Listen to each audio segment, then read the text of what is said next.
Assalamualaikum.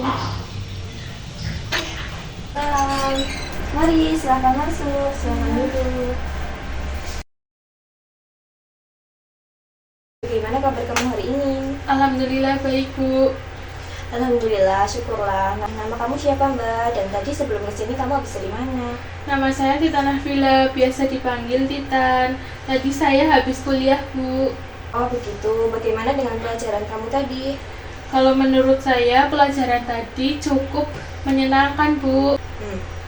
Lalu kamu datang ke sini sepertinya ada keperluan dengan ibu? Benar sekali, Bu. Saya ingin konseling dengan Ibu. Wah, saya sangat senang sekali dengan kedatangan kamu ke sini. Sebelumnya, apakah kamu sudah pernah melakukan konseling? Belum pernah, Bu. Baru sekarang ini saya mengikuti. Baiklah. Baiknya Ibu jelaskan dulu ya, apa itu konseling. Konseling adalah bantuan profesional yang dilakukan oleh konselor kepada konseli, yaitu dengan tujuan untuk membantu konseli dalam mengatasi masalahnya. Konseling itu dilandasi dengan beberapa asas, contohnya asas kerahasiaan, asas keahlian, asas kegiatan, dan asas-asas yang lain. Lalu di sini ada asas kerahasiaan, yaitu di sini konselor bisa menjamin bahwa informasi dan data-data kamu tidak akan tersebar. Bagaimana, kamu sudah paham atau belum? Begitu ya, Bu. Iya, Bu, saya sudah paham. Sekarang saya mengerti tentang konseling. Oke, langsung saja. Pertemuan kali ini dibatasi oleh waktu. Kita akan melakukan pertemuan dengan mempergunakan waktu kurang lebih 30-45 menit. Dengan adanya waktu yang singkat ini, maka kita sebaiknya benar-benar memanfaatkan waktu dengan baik.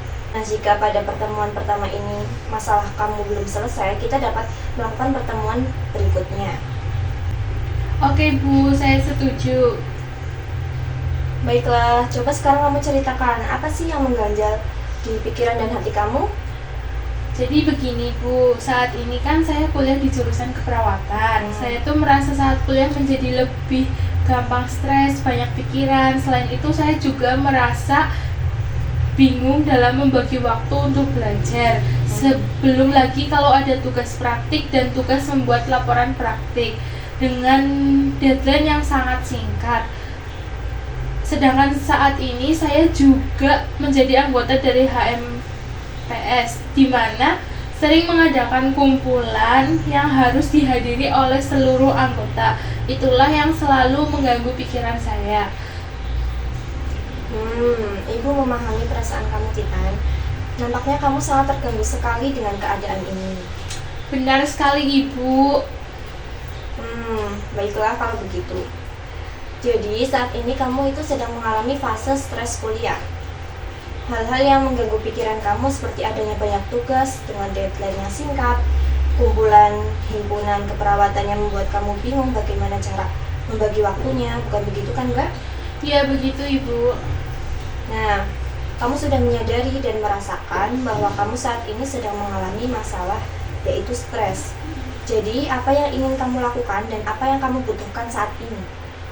Saya ingin sekali menyelesaikan masalah ini. Adapun yang ingin dilakukan seperti bisa membagi waktu dengan baik, sehingga saya membutuhkan bantuan Ibu untuk menyelesaikan masalah ini. Baik, ini sebuah kemajuan yang sangat saya inginkan.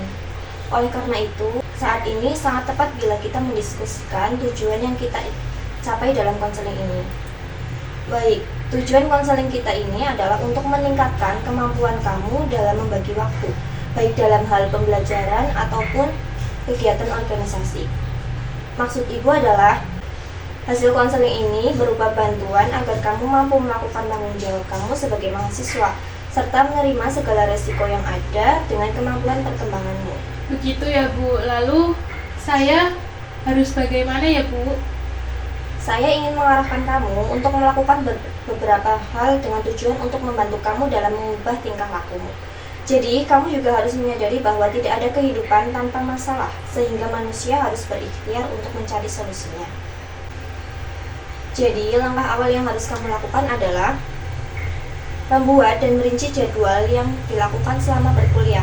Kamu bisa menulisnya di buku catatan kamu ataupun kalender.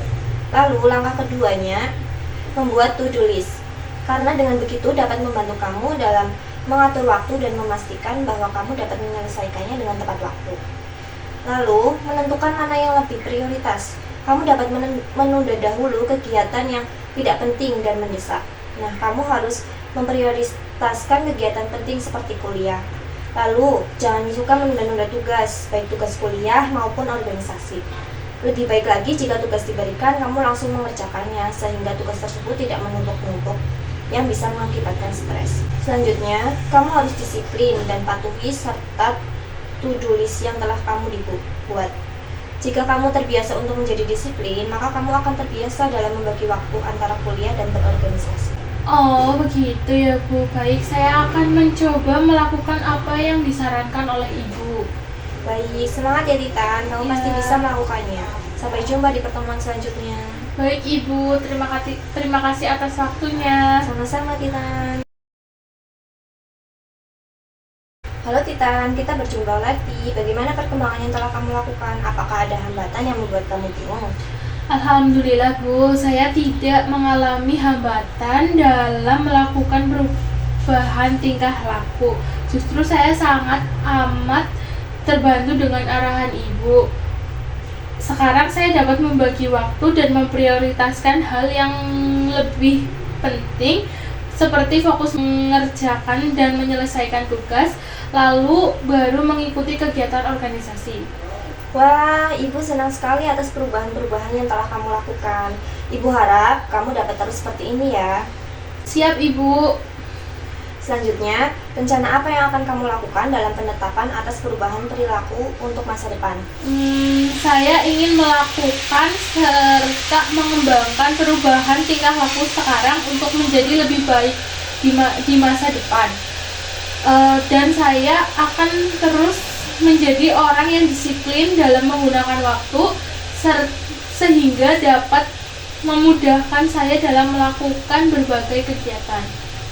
Wah, bagus sekali Titan. Saya kagum dan senang atas rencana yang disusun olehmu. Saya berharap agar kamu dapat menjadi pribadi yang semakin baik pada nantinya. Dan ini reward atau hadiah buat kamu karena kamu dapat bertanggung jawab dalam melakukan perubahan tingkah laku saat ini. Wah Ibu, tidak perlu repot-repot, tetapi saya sangat senang atas hadiahnya yang diberikan oleh Ibu. Ini semakin memotivasi saya untuk terus melakukan perubahan. Terima kasih banyak ya Bu. Sama-sama Titan. Apakah sesi konseling ini bisa dicukupkan sampai di sini atau masih ada hal yang ingin dibicarakan? Ini sudah cukup Bu. Baiklah, pertemuan kali ini kita akhiri ya Titan. Baik Bu, saya permisi dulu. Terima kasih banyak Bu. Sama-sama, jika ada yang ingin dibicarakan jangan sungkan-sungkan untuk cerita lagi sama Ibu ya. Siap Ibu, saya permisi dulu ya. Assalamualaikum. Assalamualaikum. Waalaikumsalam, hati-hati di jalan Titan.